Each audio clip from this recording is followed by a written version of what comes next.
Oh, we are here to demand the government take action on climate change. Oh, yeah, and why would so your climate change? So restore passenger rail's just the BS name, really. Your climate change eco-warriors.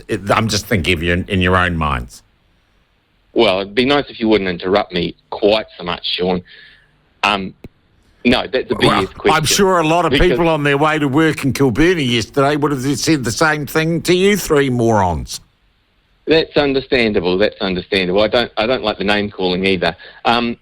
Look, the reality is that restoring passenger rail is a great way to reduce our emissions and also reduce the cost of living. It's a way to allow people to get around the place and get them out of their cars and out of their planes. Mm. So you weren't one of the three yesterday? No. Okay. What's the story with the woman who might have injured her hand? Was she trying to concrete herself to the road? Yeah, she was stuck to the road, and you may not realise this, but she's a 63-year-old grandmother. Rosemary Ken Warden, is that her name? Yeah. Yeah? Yeah. I don't care if she's 63, she's still a moron. No, she isn't. She's doing what needs to be done to try and give us a livable future, Sean.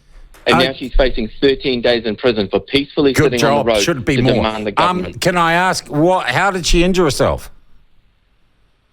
I think your comment is extremely ignorant, and I really think you should rethink it. How did she injure herself? What would you do? What? To do something about this? I'd vote. There's actually an election on. The wonderful thing called democracy is actually in progress right now, James. Yeah, why not take part in that rather than stuff up other people's lives?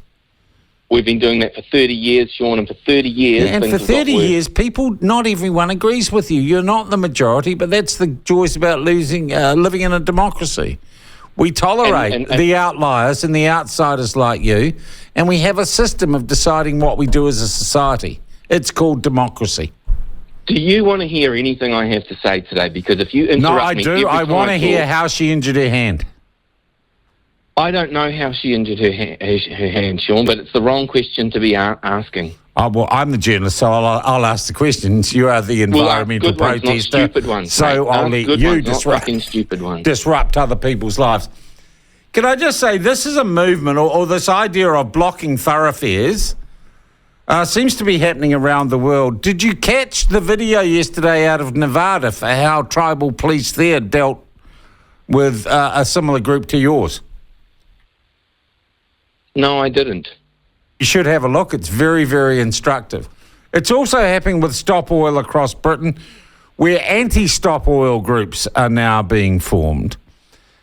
Do you recognise, James, the incredibly dangerous and disruptive nature of these protests? You've already stopped people getting to hospital with former protests, and I'm wondering if you can give us an assurance that this silliness will stop.